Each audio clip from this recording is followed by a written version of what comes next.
Well, welcome everybody. I'm Mike Beebe. I'm the president of NAMI's board, and I want to thank you all for joining us this evening, and especially thank our presenters. One of the things that NAMI Santa Cruz is really proud of is working with a lot of partners around the similar areas, and really helping get the word out in terms of all the services, excellent services they provide. And tonight is a great example of that. So I'd like to introduce Therese Adams, our executive director, who will set up the evening, and thank everybody for joining us. All right, thank you. So first off, I want to say that can't wait for our speakers. They came last night and spoke with our Spanish language programs, and we had them briefly at another speaker meeting. Now we can go in depth. We're recording this meeting so we could share it. It's a wonderful organization, and we're so happy to get to know them and to know all about their programs. So first off, I wanted to let everyone know that we have a class coming up for providers. It's a 3-day class, 15 hours, and it starts May 20th. There are a few spots left. And after I speak, I'll put the link in the chat, and it's also on our website. So it's a providers, and for providers, any type of providers, people who work for mental health organizations, therapists, and so on. And we have this every year. So I wanted to share some of our success lately. I'm not sure everyone knows how we've grown in the last year.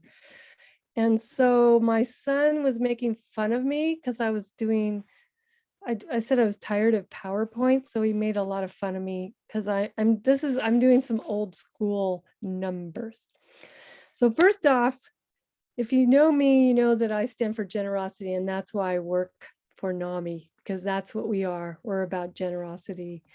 And we're generosity because we have grown our programs. When I started, we had 2 staff people, and I was one of them. And now we have 9 full-time staff, 15 paid peer staff. So we're at 23 in 3 years. And so we've grown that. And I wanted to show you a picture of paid staff, and that they're all paid, but I want to show you the picture of our full-time staff. And they probably wouldn't like this because we're at a Zoom party, but I thought that you should see how we are. Can you see us?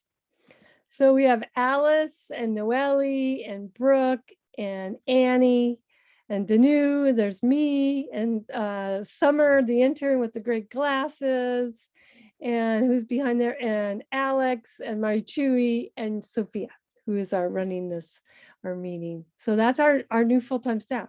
So we've grown. So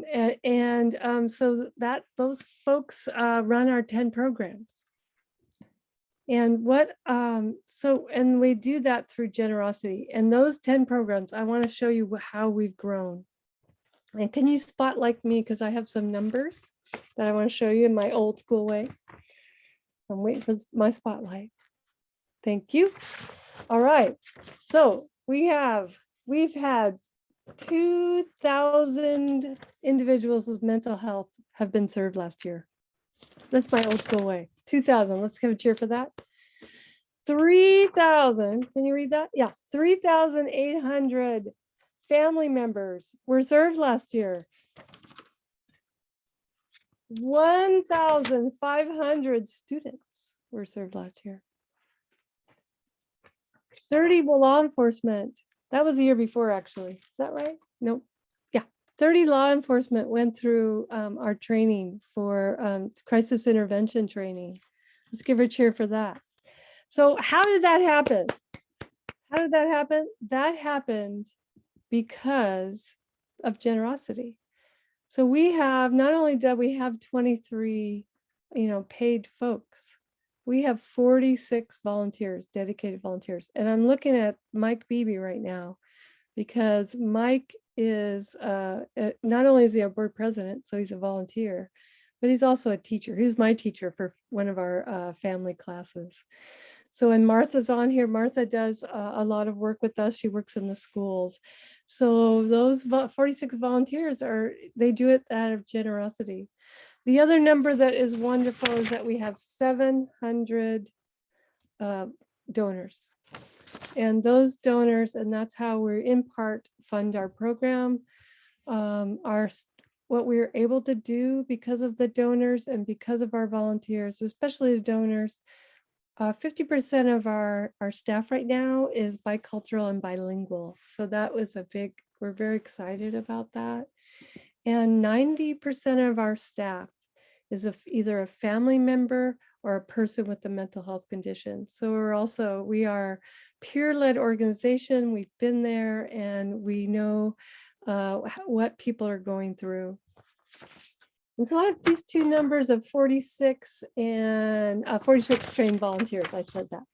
Okay, so we're about ready to go into our campaign, our fundraising campaign. So I just wanted to let you know that how we've grown, and we've grown also because of our board, a wonderful board, and our fantastic staff. And I see Noelle, raise your hand, and Sophia are here live, not that funny picture of them. And so we are about ready to go into a campaign to sustain this growth, so that not only could we have the growth that we have now, but that next year the numbers, as 1 in 4, 1 in 5 people experience a mental health condition, so there's a lot more to serve. So once again, thank you for joining us, and I'm going to take it away. I want to give it away to Sophia. Thank you, Therese. Let me go ahead and make sure everyone can see me. So we have 3 speakers here tonight. These speakers have graciously donated their time to introduce to us Community Connections program for transition age youth and young adults called Wellness Connect. It's a mental health program providing prevention, early intervention, treatment, recovery services, and support for people experiencing significant emotional or mental health challenges. Our speakers tonight are Kayla Olinger. Kayla oversees and manages the Wellness Connect program and serves as the community connection liaison for the coordinated specialty care transition age youth team with Santa Cruz County Behavioral Health. Genesis Cantu, who will be presenting this information in Spanish tonight, is Wellness Connect's North County case manager, who provides coordinated care to young adults in the Wellness Connect program. Genesis is trained in a variety of evidence-based mental health treatment services and provides a range of rehabilitation services. With them is Shawn Peterson, Associate Director of Community Connection. He's passionate about bringing together community to create sustainable change.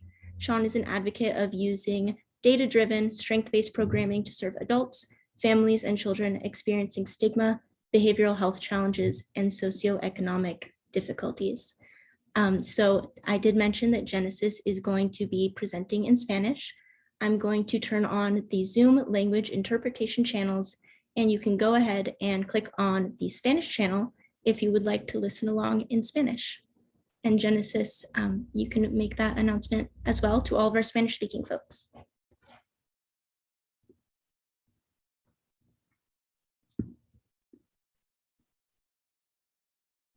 All right, so Genesis is on the Spanish language channel. If you go ahead and click in the bottom, the little globe, and Kayla and Shawn, you can take it away in English.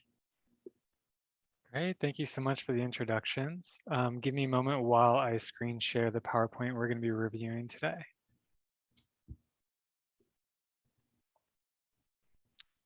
All right. Can we all see the PowerPoint? Phenomenal. Okay. So as I go through this, Genesis is also going to be presenting on the slides in Spanish, so I may have to take it a little bit slow on some of these slides, but just want to thank you all for the opportunity for us to present about our Wellness Connect program. I'm Shawn Peterson. I am the Director of Programs and Impact for the Volunteer Center. Wellness Connect is a mental health program of community connection, which is the mental health department of the Volunteer Center of Santa Cruz County.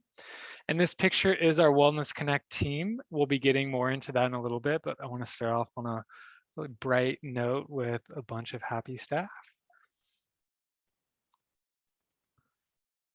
So I want to start with the history. Wellness Connect was previously known as PEI, or the Prevention and Early Intervention Program. PEI has been around for a significantly long time, and what we started to see was that PEI was not addressing all of the gaps that we were seeing in the transition age youth population. And also, there's a big gap in prevention and early intervention services, and then treatment and recovery services for young adults. And so after doing a bunch of data throughout the pandemic and really taking a look at the emerging needs of young adults, I proposed a new model and rebranded PEI to be known as Wellness Connect. Expanded the target population to include folks under 18. And the model we developed is based on data and research, and it was implemented last year in September. So I'm going to go more into what Wellness Connect is, how PEI has been expanded, and how we're addressing multiple community gaps that existed in Santa Cruz County for young adults with mental health challenges.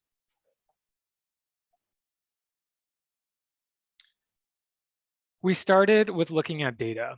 When we created and expanded PEI into Wellness Connect, we wanted it to be informed by data. And as we take a look at these, it's startling.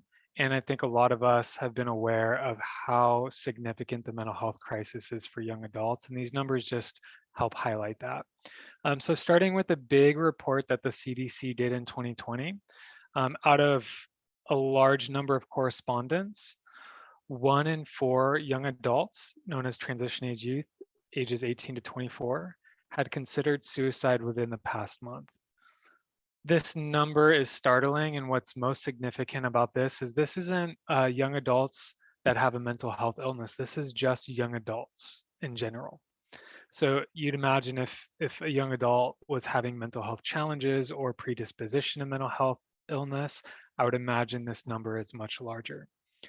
Of that group of correspondents, 75% reported having either a mental health or a substance use challenge. So we're looking at significant issues in the young adult population. I'll get into some of the factors that are contributing to that shortly. Another study that was startling was done by Columbia University. And that highlighted that young adults with schizophrenia had a 3.5 times higher suicide rate than any other young adult with mental health challenges. And the most startling number was young men with schizophrenia, which had an 8.2 times higher suicide rate than a traditional young adult. So that study speaks to the importance of what we called first episode psychosis treatment, which is a new component of the program that I'll be getting into. We wanted to address 2 critical things with this program. 1, prevention. We know that mental health illness is drastically increasing for young adults, and that our services, not just in Santa Cruz County, but nationwide, have been insufficient for young adults. And 2, our county drastically needed an evidence-based practice first episode psychosis treatment program for young adults with the first episode psychosis of schizophrenia to prevent suicide attempts and further de-escalation into symptoms of schizophrenia. So we use those 2 key research studies and also combined a focus group that we conducted. The focus group was with a group of Gen Z TAY, which is a new, the newer population of TAY.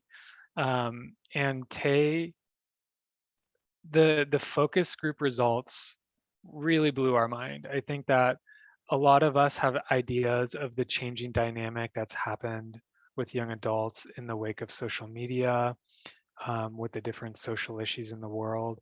But when we actually did a focus group and asked TAY specific questions, the results we got were pretty profound. So one of the first things that blew us away were that young adults predominantly seek support online. A lot of our services in this county are not online, and we don't have access to services online. And so the first thing we noticed was that uh, our previous PEI program and other programs supporting young adults in our county were failing with an online presence.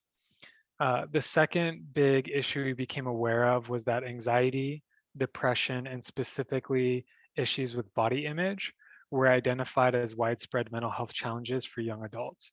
And again, these are folks that don't have any predisposition to mental health. So what we found was just in general, young adults are struggling with anxiety and depression at unforeseen rates than other generations. Another big piece that we found was that anxiety about what they're calling what's next is causing a mental health crisis among young adults. We definitely see it in Santa Cruz when young adults are aging out of high school. They can't afford to live in our county because of how expensive it is. It's hard figuring out what you want to do for school, figuring out where you want to go in the workforce, among the other myriad of social issues we have. And so there's this what's next dilemma that is just rocking the younger generation. And if you throw in first episode symptoms of schizophrenia or depression or any other mental health illness that a young adult's going through, and then there's the what next anxiety, we're seeing a lot of different crises among young adults.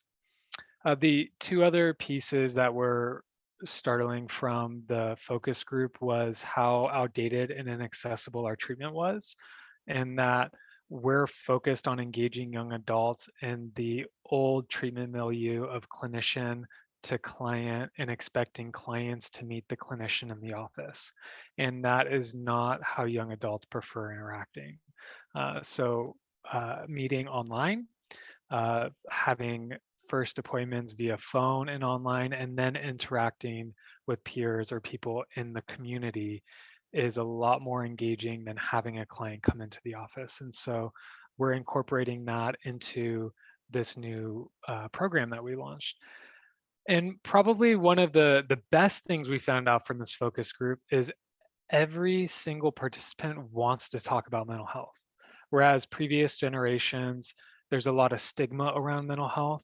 What we found with Gen Z in particular was they're aching to talk about mental health. It's not so stigmatized. They want to talk about how they're feeling. And so it's about allowing access and a channel for folks to connect and talk about it. So after collecting all of this research, we created this new program. The impact that we are starting with is providing intensive services to 125 young adults. And this is intensive wraparound services where we're working with that individual for a long period of time. We're also providing prevention and education services for hundreds of other young adults that are not going to be working with us intensively. And then we're focusing on engaging people using an online platform. This presentation will be sent out. It has links. So these two hyperlinks send you to a couple of our TikTok videos if you want to see what that's all about. And you can follow, like, share, and really engage in the videos we're posting every single week. So that brings us to the service model.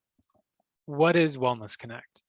As mentioned before, Wellness Connect is a wraparound service. So we took just the small prevention and early intervention piece, and we also added a first episode psychosis treatment program, and we added comprehensive case management for all TAY clients in the system of care in Santa Cruz County.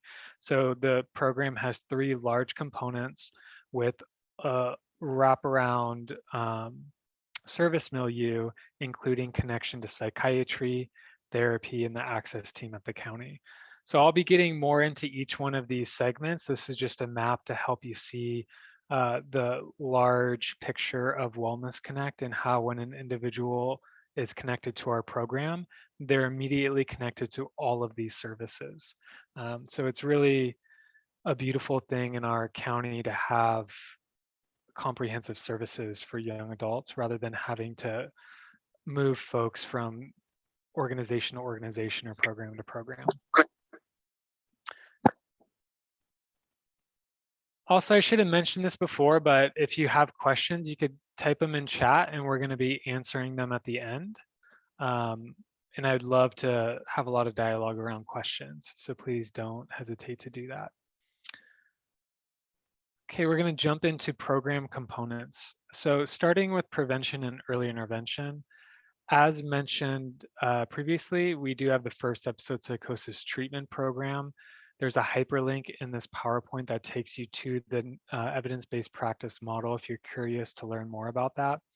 But Wellness Connect does provide an evidence-based practice of first episode psychosis, where if an individual is identified as experiencing their first episode of psychosis and schizophrenia, and then even other diagnoses we're serving, they will be connected to the evidence-based practice. The practice includes what's known as IRT, Individual Resiliency Training, which is done by our therapist. And that has different modules that helps address what the individual is going through, down to medication management. And Kayla can get more into that at the end if there's questions around the curriculum. The first episode psychosis model also integrates employment, education support, co-occurring treatment, case management, and a myriad of other services focused on the first episode psychosis. And then the prevention and early intervention component also has an online engagement piece, which if you click on the hyperlinks, you will see we have almost daily videos on TikTok, Instagram, and Facebook that are interactional, that allow folks to engage with us and learn about mental health, prevention services, etc. So online engagement is a big piece of Wellness Connect to help us create access for young adults. The other component, which is a really big component in our system of care, is case management. If anybody here is familiar with our specialty mental health services at the county, we used to have what was called the TAY team. And the TAY team was a group of county coordinators that provided case management for all clients in specialty mental health that had a severe mental illness diagnosis. What we decided with the county in order to address the gaps that we were having was for us to take on the TAY team. So the TAY team at the county is now part of Wellness Connect, and we hired the case managers. Genesis is one of them, and we provide case management for every TAY client that goes into specialty mental health services with an identified severe mental illness. So that provides case managers walk each individual through their recovery process. We have regular meetings with the TAY psychiatrists, the different therapists in the TAY team, and that's a way for us to make sure that we're wrapping services around young adults and that they are not experiencing any gaps. So case management is a really big piece.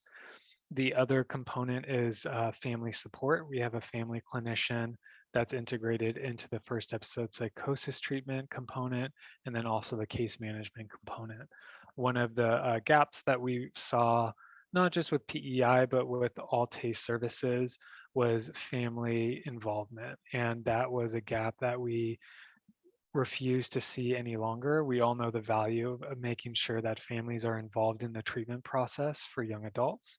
And so we have a family clinician that works with the family members of young adults experiencing a first episode psychosis. And then we also have a family support group and other family services to make sure that family is integrated. Kayla, do you want to add anything on program components?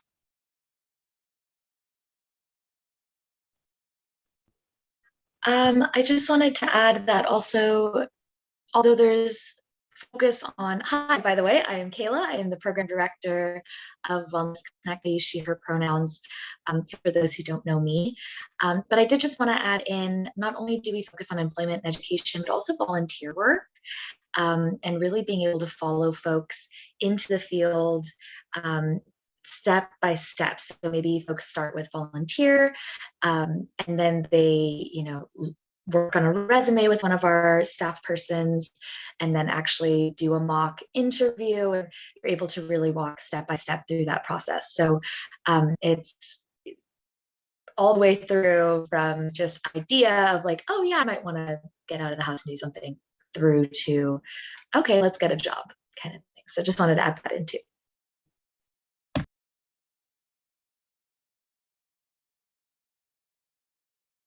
Great. Genesis, were you good to move on? Awesome. Thanks for that, Kayla. So I mentioned these previously, but I'm going to go a little bit more into how we're creating structure to address the gaps that previously existed for young adults. The first one, which is really exciting, and the last time we presented to NAMI, we didn't have this yet. We received funding to provide all of these services to transition age youth before they're in the adult system of care. So we are serving folks as young as 14 to 18 as well. Previously, Wellness Connect was only available for 18 and older.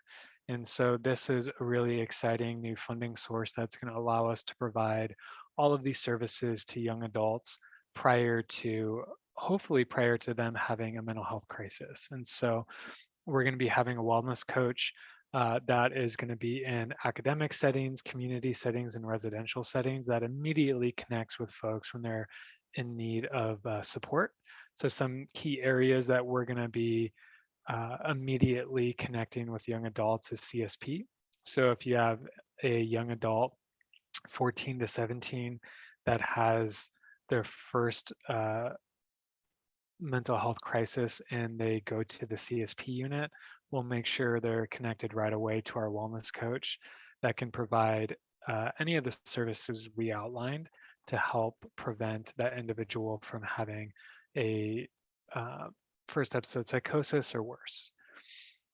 The other piece that is really important is that we were able to take prevention, case management, and treatment services, which were all done by previous partners in the community, and bring them all into one provider.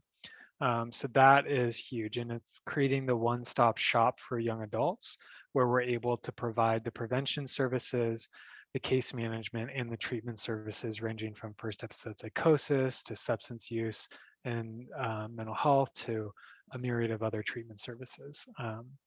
So this is really exciting to really help address the gaps that were previously there. Kayla, do you want to add anything here? Nope, you did great. All right. I had to add pictures of our team. We just have a phenomenal team. And so these are the staff that are working with Wellness Connect.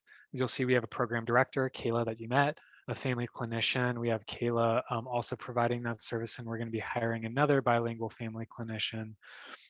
We have a therapist, Dagny, who's also our clinical director, 2 bilingual case managers, a wellness coach. Wellness coach is essentially a case manager, but focuses more on folks that are not in the system of care. And we changed the language of the title to really match what young adults are seeking. They preferred that title, wellness coach, and that not only touches on mental health, but also improving physical health for mental health. We have a co-occurring specialist that is specialized in the evidence-based practice of integrated dual disorder treatment, IDDT, to really address the co-occurring substance use and mental health challenges that a lot of young adults face. We have a supported employment education specialist. Supported employment and education is another evidence-based practice that supports young adults in finding and sustaining competitive employment and or education. And so that's a service we've provided in other programs. And we have a staff member dedicated just to our Wellness Connect team providing those services to young adults. And then we have an engagement advocacy coordinator who does all of our online services, daily videos, and connects with folks online. And then these are ways to get involved. I highly encourage everybody here to get involved one way or another. The power of this program and of our services work when we all work together.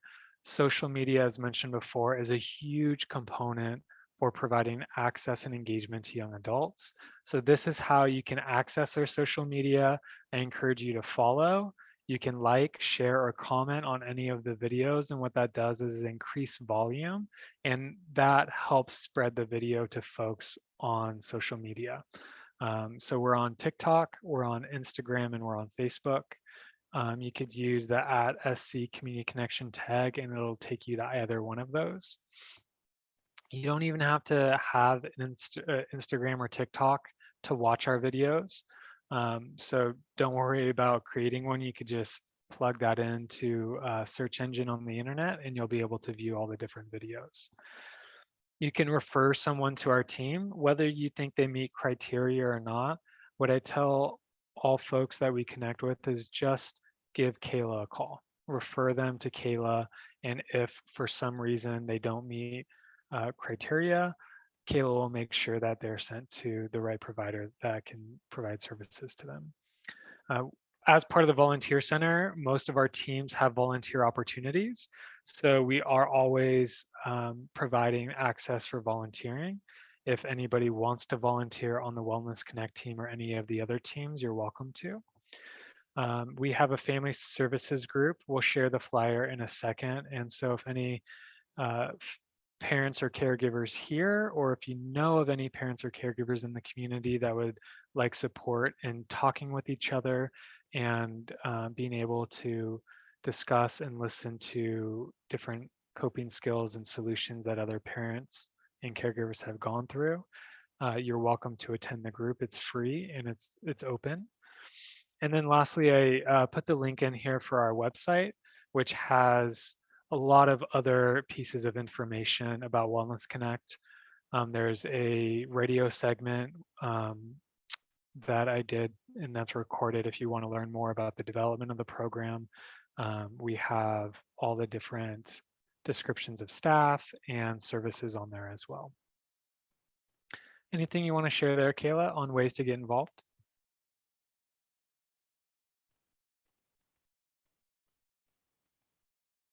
Okay. Genesis, are we good? All right. And then I would love to open it up for questions now. And both Kayla and I can answer questions. I'm just going to leave this slide up for a minute so you can all take down that information. If you want to refer somebody to Wellness Connect, or if you have any follow-up questions, you can text or call Kayla. That's her email address. And then these are our 2 locations as well. And then I would love to open it up for questions, unless Kayla, you want to add anything to the presentation. I saw actually that there was a question already in chat. So is it okay that I just jump into that, Shawn? Absolutely. Yeah? Awesome. Okay. So I saw Alice said, is a first break the same as a first psychotic episode, or does it mean when the first symptoms appear to be noticeable? Could you please clarify? Thank you. In this situation, I think Shawn was referring to a first episode of psychosis. And so that would be the first time that they experience symptoms, and then that leads them to a diagnosis of schizophrenia spectrum. So that could be schizophreniform, schizoaffective, or schizophrenia. So sorry, that might have been really fast for Genesis. Let me know if I need to slow down, Genesis.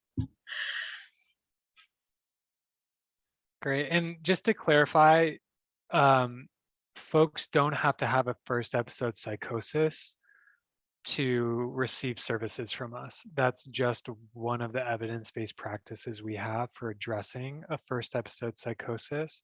And that's a diagnosis given from a therapist, access, or a psychiatrist. And so just to go a little bit into that, a first episode psychosis of schizophrenia has specific symptoms. And if an individual is diagnosed as having that, there's an actual evidence-based practice that was developed called the Navigate model that we now provide that is shown to drastically reduce the severity and longevity of schizophrenia.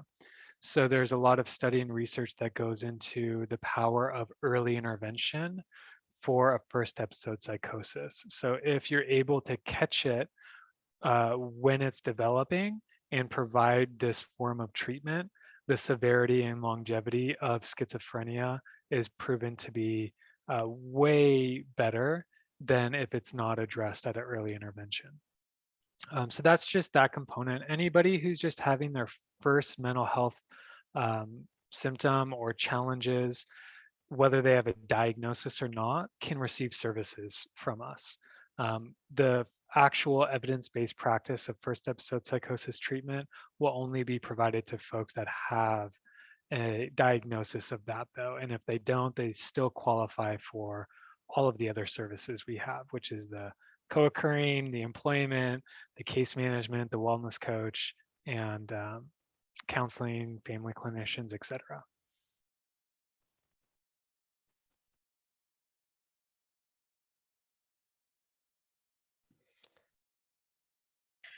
I will also note that psychosis also, we are including folks that are experiencing bipolar disorder. And so that is another option, although Navigate was based off of research with schizophrenia spectrum. We have also expanded so far to support folks that are experiencing psychosis related to bipolar disorder as well. So just wanted to throw that out there too, that we keep talking about schizophrenia spectrum disorders, but we do work with anyone that's experiencing any form of psychosis.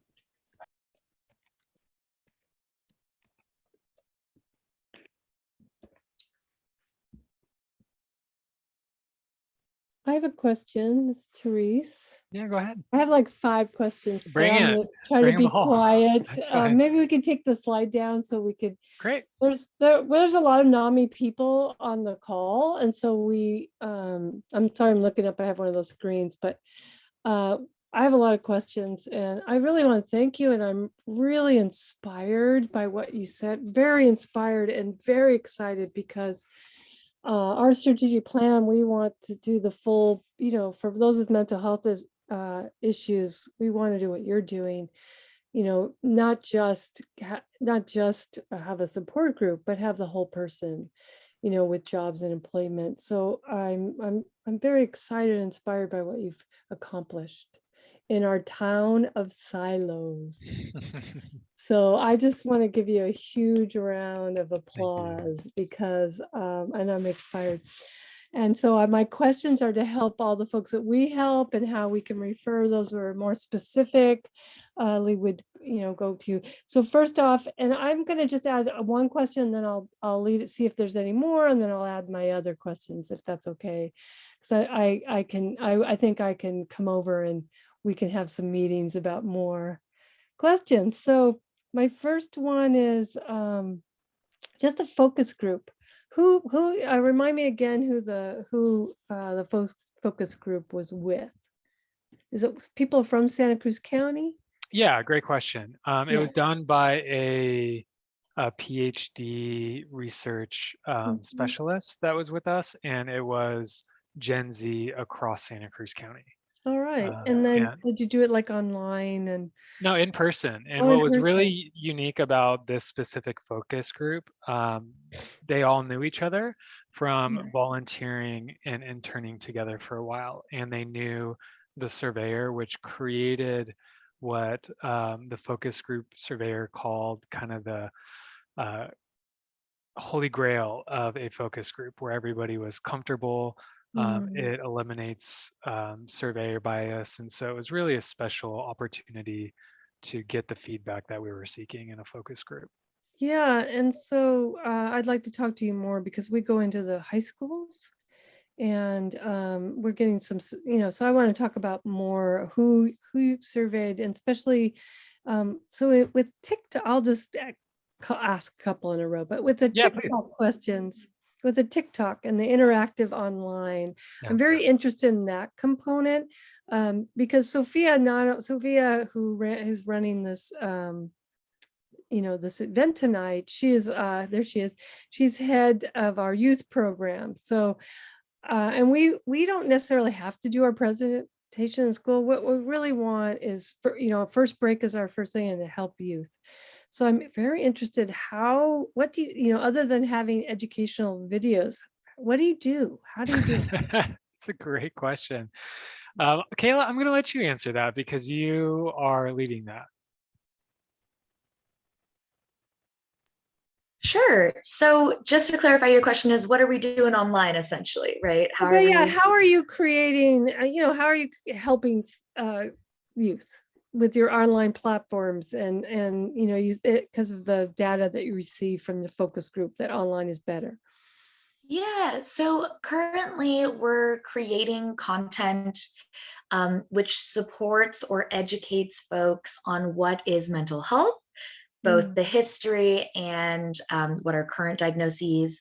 We're also creating content that is supporting folks in learning coping skills or strengthening coping skills. So that could be mindfulness, it could be creating a safety plan for suicidal ideation. It could be deep breathing or any kind of technique like that. We are also using social media to spread the word about different events that are going on at Community Connections. So reminding folks that they have the ability to come in and participate, about our garden, and we have a gardening group. So letting folks know, that we're here and available. We also did some content on Meet Our Team, because sometimes youth are not really interested in meeting with like stuffy, people in an office. So we were like, hey, maybe if we do a little bit of an introduction and show them like who we are, and so they can get to know us a little bit, then they'll feel more comfortable actually coming in to meet with us. Gosh, yeah, we've been doing quite a bit online. I will say though that we haven't actually had any folks reach out to us through the social media networks yet requesting services. Normally what ends up happening is we'll get phone calls, and it's normally a phone call to myself, because I think the way that that's happened is on our social media platforms, there are directives to go to our website if you're interested in reaching out to us. And then on our website, there's my phone number. So we haven't gotten like direct messages through social media, but I'm assuming that the social media posts have directed folks to our website, and then they get my information there. So I'm going to open it up. I'm going to open it up because I thought, oh, you're talking to kids on TikTok. How are you doing that? I'll Like for therapeutic. I can share this real quick, just so everybody can kind of have an idea of what it looks like. I'm not logged into TikTok. This is what it looks like when you don't have a TikTok. I just put in our at SC Community Connection. These are all the different videos we have. And it's cool because you could see like how many people played. And so this one, we have almost 3,000 plays. And this one is like on the history of lobotomies, which is wild. And then there's, we have like Mindful Mondays where Kayla's leading mindfulness. We have affirmations, we have safety planning. And so they're all based on some type of either education or coping skills or tools folks could use. And the idea behind it is creating engagement and education. And then as Kayla mentioned, we're getting folks to contact us directly rather than what you call DMs or connecting with us like in social media, which is actually really great. And that's the best case scenario, because as you might imagine, clinical boundaries on social media is always challenging. And so if we were to have somebody contacting us, it would be, here's our number, please call us. The whole intention is engagement and education, so folks get to learn and watch and practice the different things that we're talking about. So yeah, you could check it out. I'll put this in chat. So folks can feel free to watch some of them if you're curious. Yeah, so thank you, because we run a helpline, and we're just the data on just texting for any kind of texting helpline, that it's not as good, and so that you're getting folks to call you is the best case. So congratulations on that. Thank you. And sometimes text is just like the gateway, right? It's like, Yeah. okay, they've reached out to us, but now let's go ahead and talk on the phone, or let's meet up and in the community somewhere, and we can tell you a little bit more about our program. But yeah, we're definitely not providing services via social media. We're just providing information and education, like Shawn said. Okay, thank you. I bet Yeah. Cynthia's getting ideas. Yeah. Open it up to others, and then I do have more questions if people don't. Great. I did notice that there was another question in the chat, again from Alice. Thank you so much for participating in the chat, Alice. The question is, do your services include outreach to TAE who are reluctant to accept services? That is a great question. So far, and I'm open to ideas. So of course, if you have any feedback, please give us any ideas that you have. But so far, what we're doing is we're reaching out to folks, and we attempt multiple contacts, and we give some time, and then we again reach out to explain the services and to give folks time again to meet us. And we try to give as much information about ourselves to help strengthen that relationship and create rapport with folks. But other than that, we don't have any specific outreach for TAE that are reluctant to receive services from us. We, of course, again, reach out to them, say, hey, if you don't want to meet with us in person, check out our social media, or here's some digital flyers that we have in a brochure so you can, see the services we have available. Or again, let's meet up, get some coffee, and, talk about what's available, talk about just what's going on, right? And see if we might be able to be a good fit to support you. But other than that, right now, we don't have specific techniques for folks that are reluctant, unfortunately. So again, if you have ideas, please let us know. The parents in our programs ask us that quite a bit. Can we reach out? So thank you. Those are good tips.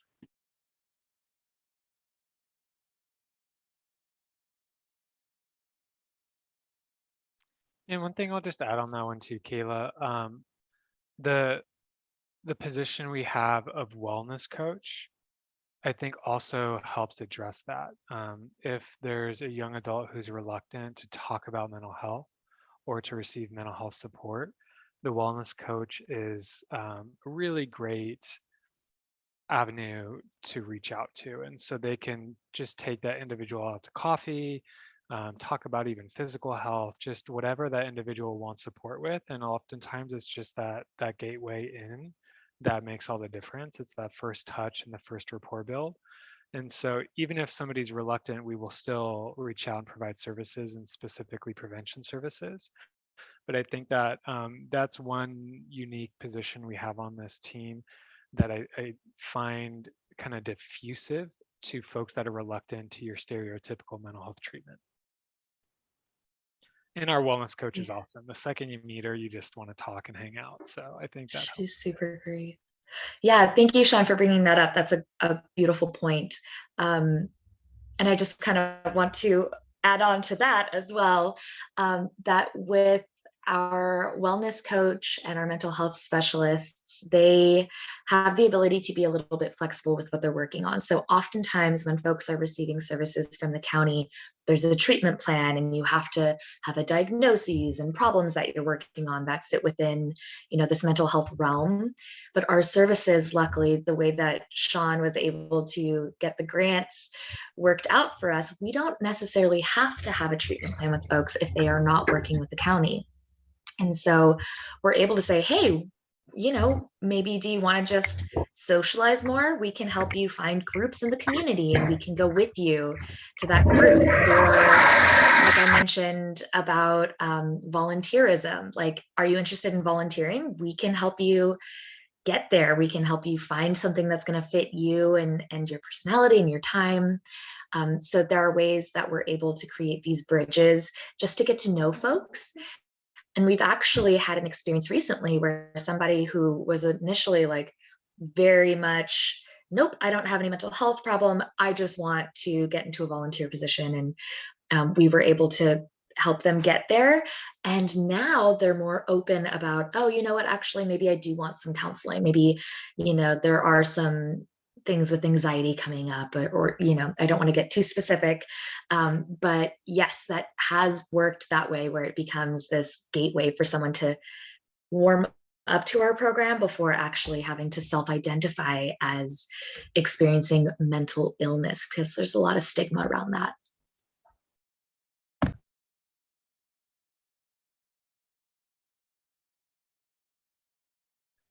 And I saw another question from Mike. Can individuals with private insurance get support? And fortunately, the answer is yes. So folks regardless of their insurance status, can get support. That's another community gap that we made sure to address. I know there's no private insurance company in Santa Cruz County that provides first episode psychosis treatment. And so rather than those individuals having to go to Stanford, which is the only close, or there's a couple others, but Stanford for first episode psychosis treatment, they could just do that here in Santa Cruz with us. Wow.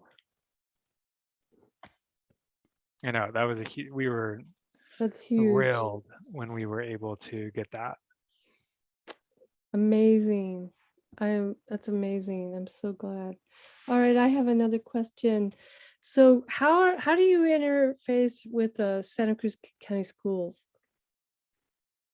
Or do you? Kayla, do you want to answer that, or would you like me to? If you'd like to take the lead, and then I can add to you. Yeah, great. So County Office of Education recently got new funding for mental health staff, and they are providing those services. And then we're in connection with COE just through referral basis. So we're not actually at the County Office of Education, different campuses. They're doing that in-house, and then they are aware of us and refer directly to us. So we didn't want to duplicate those services. We proposed that.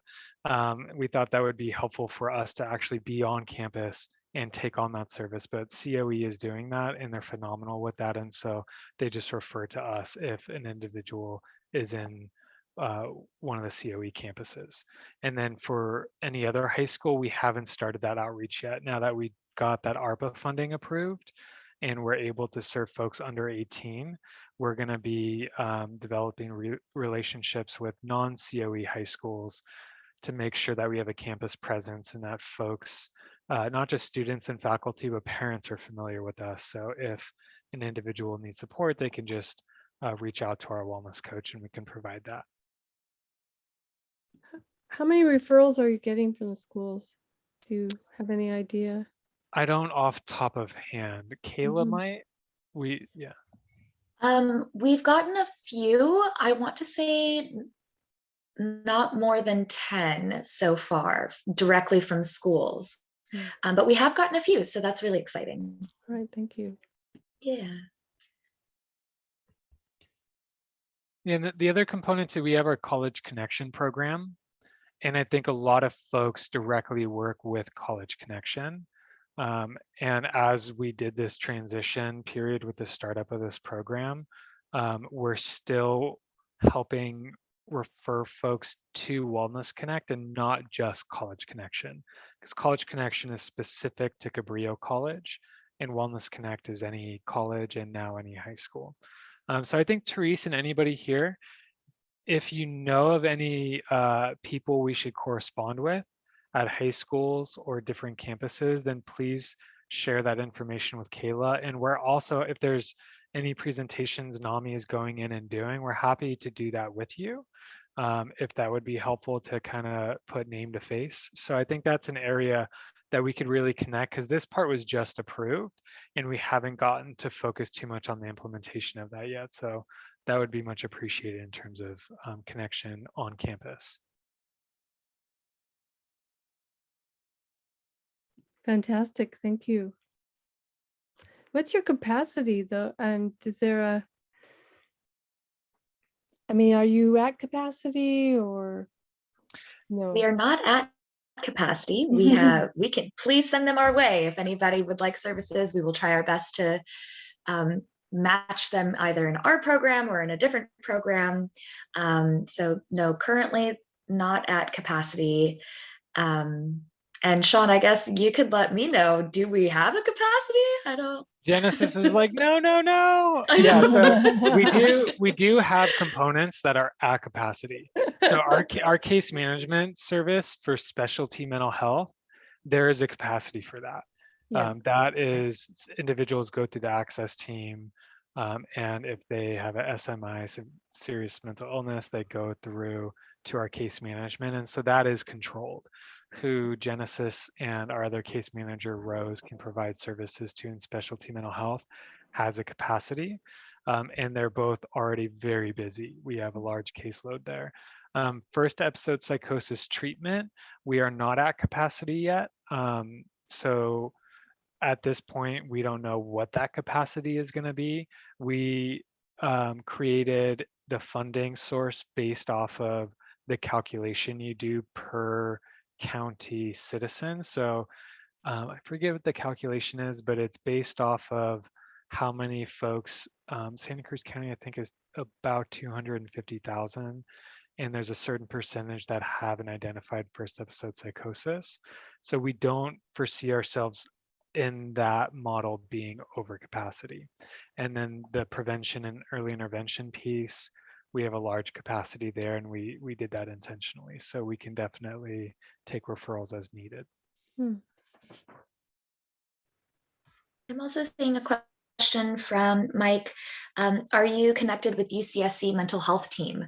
So yes and no. I have reached out and we have explained that we are available, but the UCSC mental health team is actually highly capable and they have a lot of really great services on campus in-house.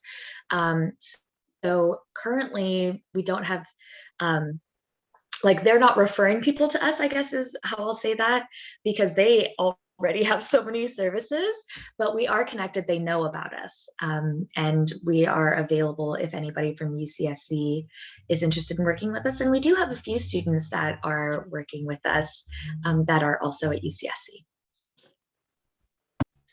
Yeah, UCSC is a tricky one because unless they come through the system of care, UCSC has an in-house policy where they provide all services in-house. And so we provide services to UCSC students who came to us before UCSC. But any other service, UCSC typically wants to provide that in-house.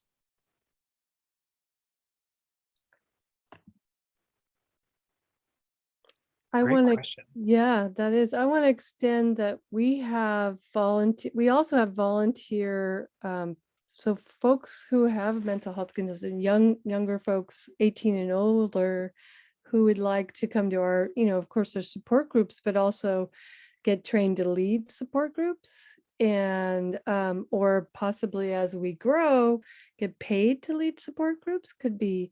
So just to let you know that we should get together on that that part, because that's what the beauty of the work is to be able to give back and also get a job and what you love. I love that. That's awesome. I have a few people that come to mind already, so we will be in contact. Yes. Sophia's a good person to get in contact with. Great. Were there any other questions in chat that I missed?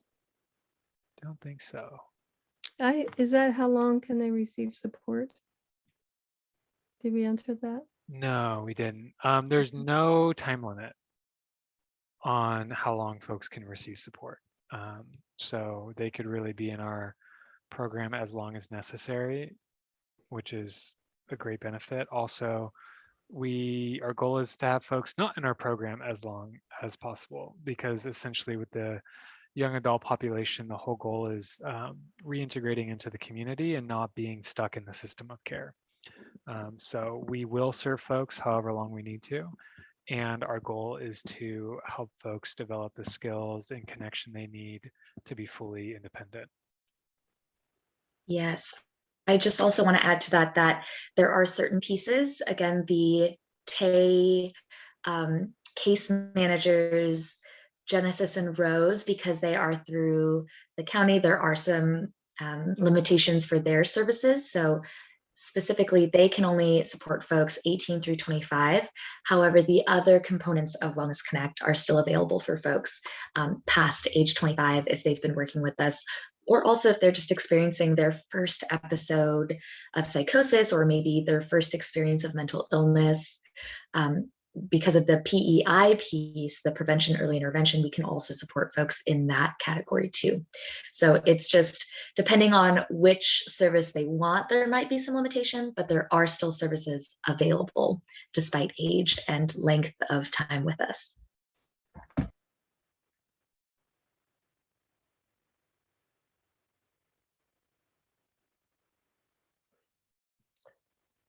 There any questions in Spanish that you're finding, Genesis? Want to make sure? Okay.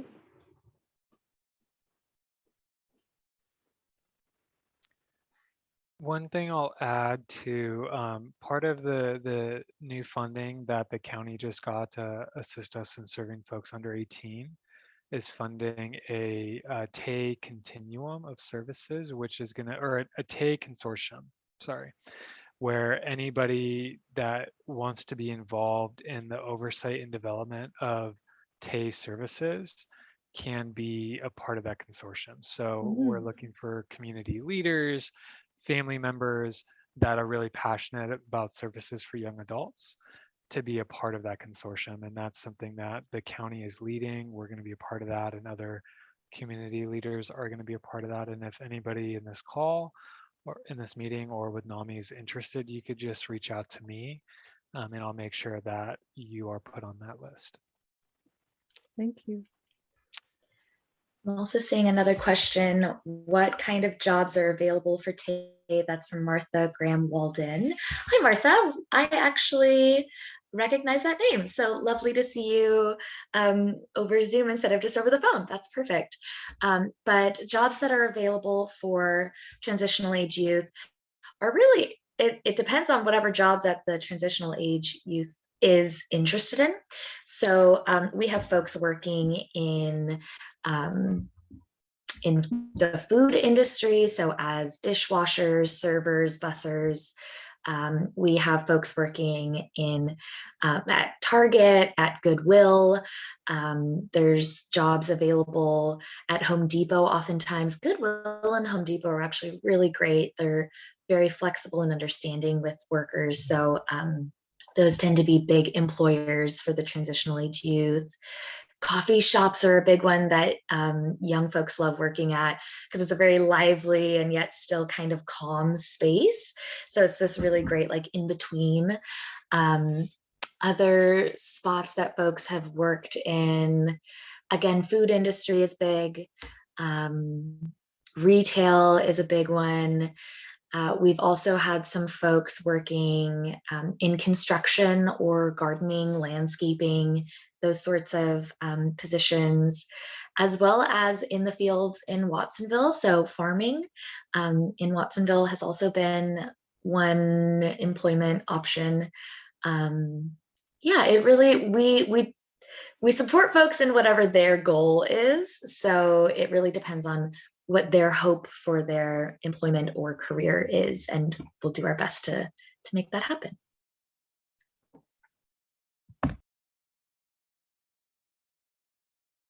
I do want to clarify, when I say do our best to make that happen, I don't mean that we'll be doing that for them. We'll support them in going towards their goal on their own and creating that autonomy for themselves.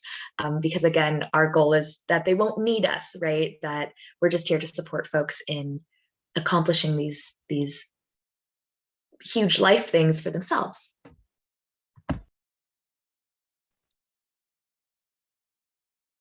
Another resource too, Martha, I'm just going to share. We have a partnership with Department of Rehabilitation that provides resources to folks that are seeking education or employment. So if they come through our programs and they want additional support for employment, they can enroll in our career services program, which provides Department of Rehabilitation services such as buying clothing for interviews, and a lot of different resources. And then a big one is for education. And so if you have somebody that's choosing to go to Cabrillo, we can connect them with Department of Rehabilitation, and they often buy all the books and pay for costs for college. And so that's a really great partnership that we have to offer to help with both of those things.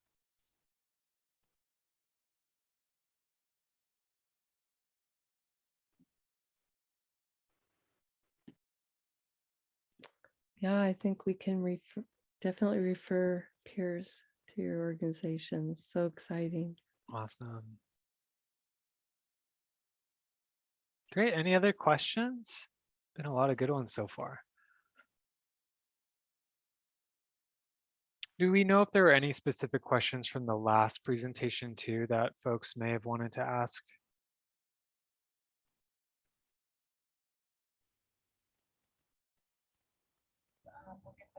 No, not that I know of. As far as I know, we got them all answered by you. So thank you for that. Yay, that's awesome. Great.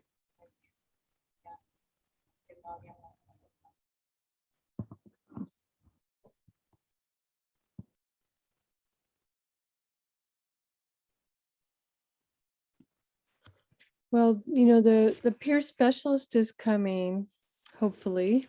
So, that's one job avenue we're looking to get ready for the best we can. So I'm wondering if you have any thoughts on that coming down the line, and just that, that way of fun, being able to pay peers. Absolutely. Yeah, I do. It's interesting. I have a couple thoughts about that. One, it's awesome and it's about time. And I think that we all know, and specifically in this program, how important peers are in the pathway to recovery and resiliency. And so incorporating peers in treatment has been long overdue, and I'm incredibly grateful for that. The other component that our supported employment model focuses on is a term called competitive employment. And that's making sure that individuals, regardless of their mental health diagnosis, have the exact same opportunity to achieve the type of employment they want, no matter what. And so I know one thing that we've really focused on is making sure that more than just peer positions are available. And Yeah. so what we really want to hone in is if folks are coming to us and their goal, their employment goal, and where they really want to go is peer support and facilitation of recovery for other clients. I'm so happy we now have this coming, because we're going to have more opportunities for that. And also, one of the things I love about Wellness Connect and our relationship with Department of Rehabilitation is that we have the support and resources to offer competitive employment for folks that felt like the only jobs they could do were peer positions. And I know that was kind of a stigma piece that is in a lot of different communities. It's if you go through recovery, the only kind of job you can get is in recovery. And so I'm also equally grateful we have the resources and the advocacy to let folks know that you can also be a professor. You could also be an artist. You can do all of the things that anybody can do, and here's resources on how to do that. And so I think that what I love with the new peer specialist and the funding going to that is there's also funding going to supported employment on a state level, because the state's recognizing that in addition to peer services, it's really important to offer supported employment to anybody that has a mental health challenge, because we all know how much stigma is in the workforce and in our community.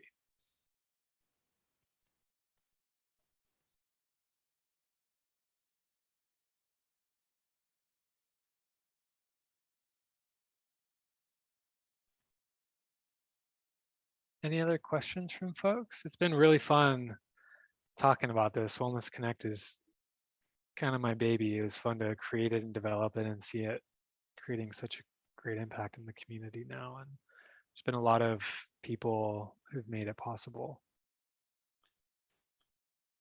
Shawn, this information is that you and Genesis and Kayla provided is great. What a super program you have, and really thoughtful setup, and the implementation sounds great. So very exciting for you and the impact on the community. So many thanks. Thanks, Mike. I really appreciate that. Yeah, it's great. Any closing thoughts before we go on from anyone? Last question. Oh, I forgot to screen Mhm. share the parent flyer group. Let me go ahead and do that. So this is the parent, we called Parent Cafe, that any parent and caregiver is welcome to go to. It's Wednesdays at 4 p.m. in Aptos. The reason we chose Aptos is because we have a lot of parents and caregivers coming from Watsonville as well. And so this is a good opportunity for folks to get together and talk to each other. Childcare is available, there's snacks provided. And so we really wanted to make sure that this is open. That's great. Yeah. So we'll send this out after as well. So this could be shared. Thank you.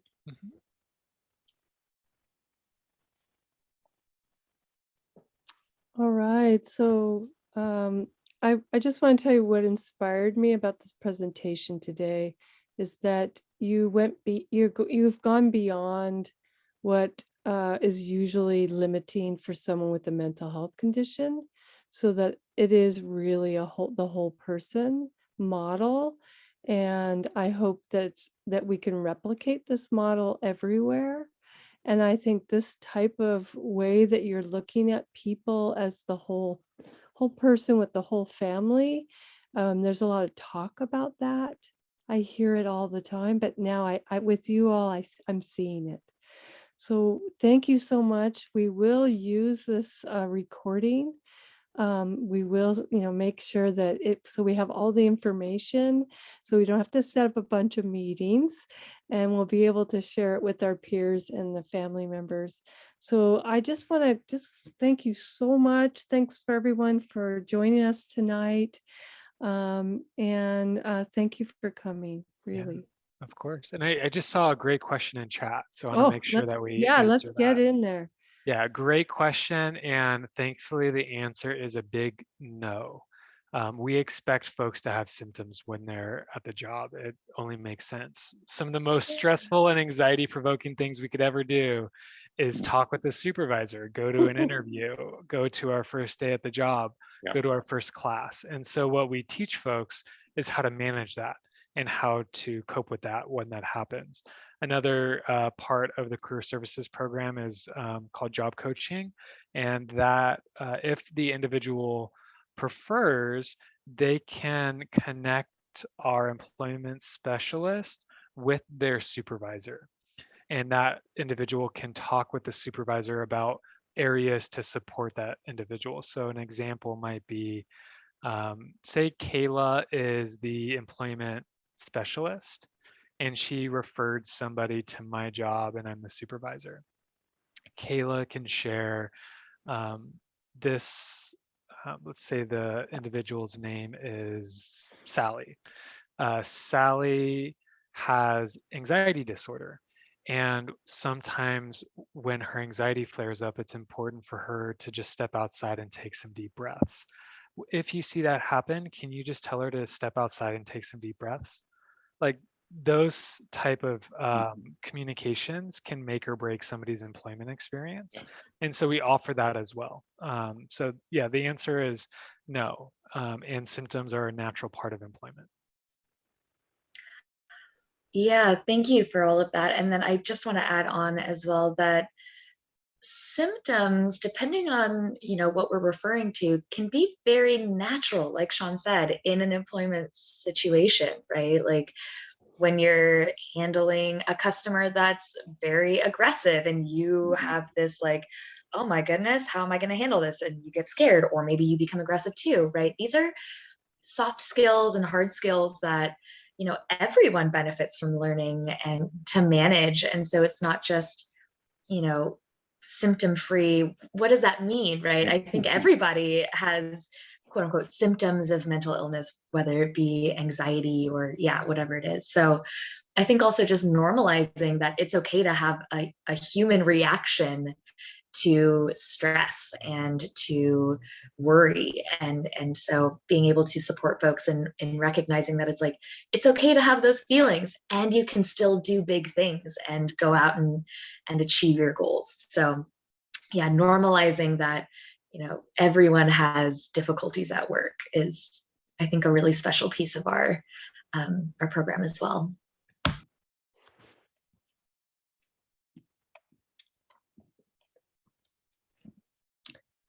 Any more questions? That was a great question, and we all learned from it. Certainly, jobs are stressful, and we should all be encouraged to go outside and take 3 deep breaths. Yeah. I mean, these are just, we're all, you know. One more? Do we have one more before we go to our evening? That's still light outside. I know, I'm I excited. can see we can still Sunset's go. beautiful here right now. All right, well, you can email us, and we are connected. And we'll be reaching out to even be more connected soon. So Awesome. everyone have a great evening, and thank you. Awesome. Thank you all. It was so much. great to Thank you see so you. much. Great job, guys. Thank you. Thank you. Yeah, Thank beautiful you. presentation. Yeah, Well done. very powerful.